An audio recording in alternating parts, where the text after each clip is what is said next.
Assalamualaikum warahmatullahi wabarakatuh. Apa kabar? Semoga kalian di luar sana sukses semua ya. Terima kasih udah klik video ini. Hari ini aku akan sekedar sharing-sharing aja ya.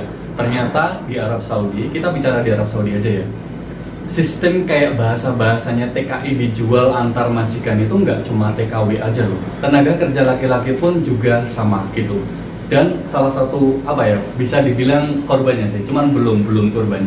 Itu saya juga. Saya mengalaminya sendiri. Jadi saya ditawar-tawarkan ke majikan saya, nawarkan ke majikan yang lainnya, berusaha untuk cari hasil yang tertinggi. Kemarin udah ditawarkan 10.000 rial. Jadi kalau misalkan aku pindah majikanku yang sekarang itu minta keuntungan 10.000 rial karena sudah mendapatkan saya. Ini bahasa gampangnya seperti itu. Jadi itu nggak cuma terjadi pada TKW aja, tenaga kerja laki-laki juga sama. Kirain hanya TKW aja. Jadi ini harapanku kalian juga bisa belajar ya, jangan sampai terjadi. Dan harus bagaimana agar tidak terjadi, kalian harus bagaimana nih, biar nggak kedepannya ini bermasalah gitu. Harapanku ini tidak menjadi sebuah kayak nyebarin aib, tidak, tapi sharing-sharing aja, jadi kalian bisa belajar. Jadi ceritanya begini, kita tarik sejenak ya sebelumnya ya. Jadi saya kerja sama majikan yang pertama itu selama 6 tahun. Alhamdulillah sih baik gitu.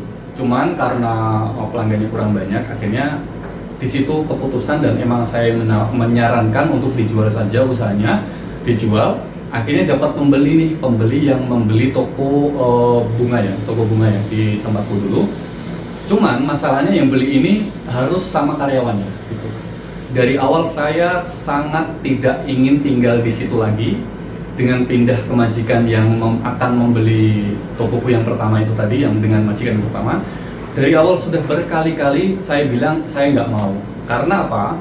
Kalau saya stay di situ-situ aja, ya akan sama. Masalahnya akan sama, tidak teratasi gitu. Kecuali kan masalahnya kan itu tidak ada pelanggan, karena tokoku itu posisinya kayak di ujung jalan sendirian, sedangkan toko-toko bunga yang lainnya itu pada ngumpul gitu. Jadi pelanggan itu udah larinya ke tempat-tempat yang toko bunganya itu pada ngumpul. Misalkan di satu toko tidak dapat, otomatis dia akan melangkah satu langkah pun itu udah ke toko berikutnya. Jadi seperti itu. Dengan pertimbangan banyak banget, akhirnya aku pindah ke majikan yang membeli tokoku itu, dan aku masih stay di situ. Walaupun sebenarnya udah berkali-kali saya sampaikan, saya nggak mau pindah majikan ke kamu, ke yang beli tokoku, dan saya nggak mau stay di sini karena nanti akan sama aja.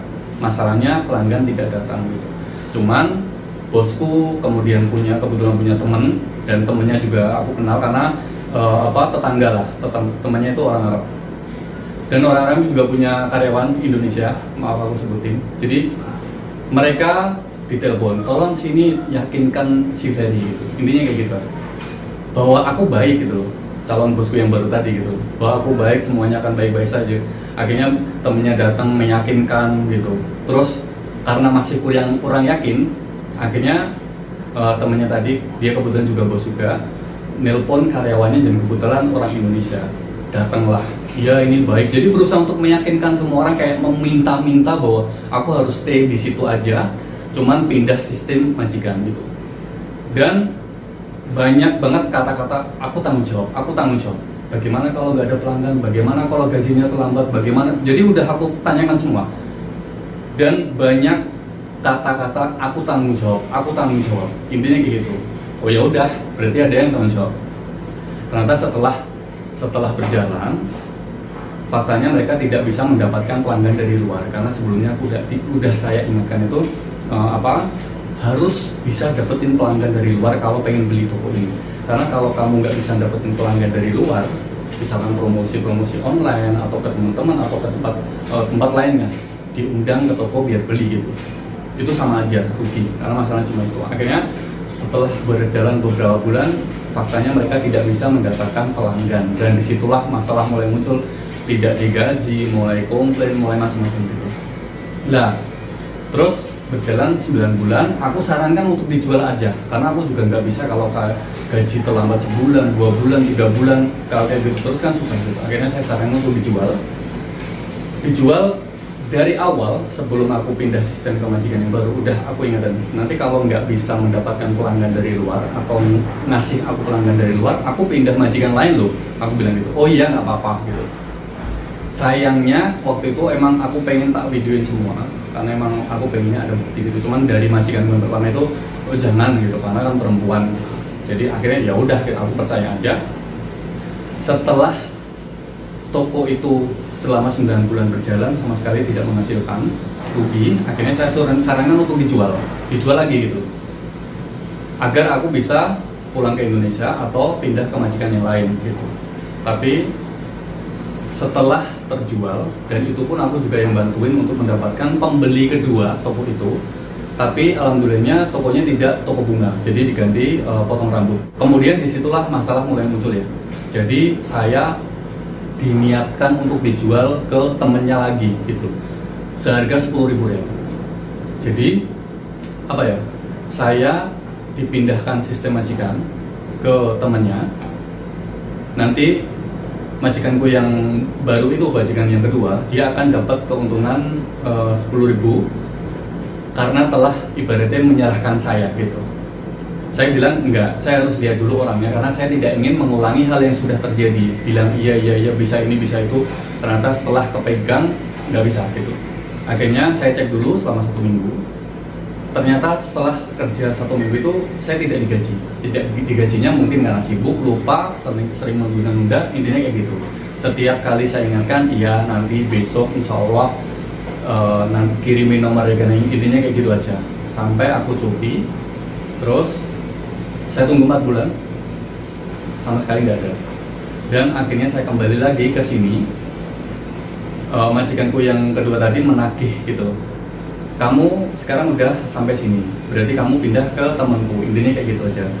Tapi aku menolak karena dengan alasan tidak digaji, liburnya juga nggak jelas, katanya libur 2 minggu sekali, tapi ternyata nggak ada, faktanya nggak ada, karena aku udah nanya ke beberapa pekerjanya itu, udah beberapa bulan ini tidak ada libur sama sekali dengan alasan tidak ada orang, padahal orang itu ada gitu.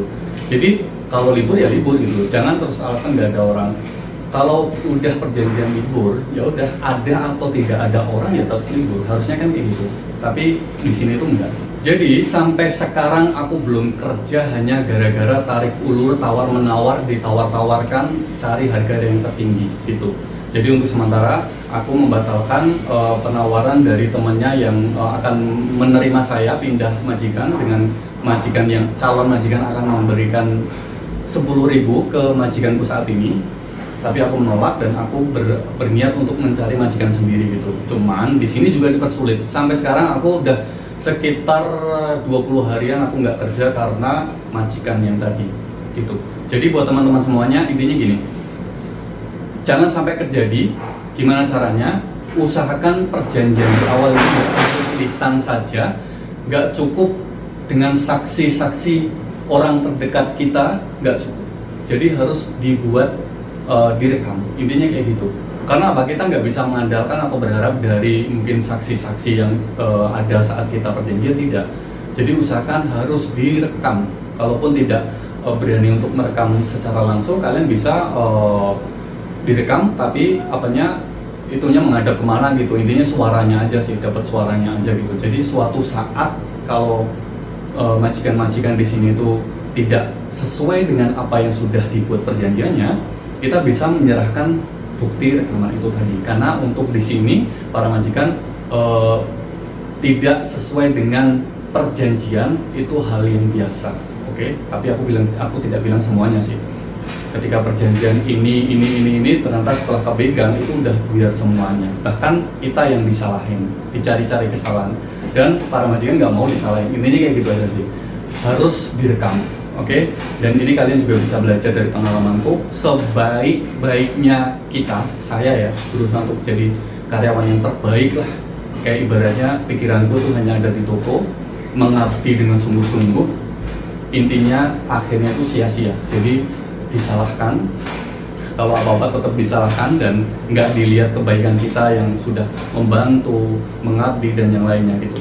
Jadi ini kalian juga bisa belajar dari pengalamanku. Oke, nanti kita akan lanjut next video. Aku akan cerita lebih banyak lagi sampai mana sih masalahku ini gitu. Terima kasih, jangan lupa untuk like, share, dan juga subscribe channel ini. Wassalamualaikum warahmatullahi wabarakatuh.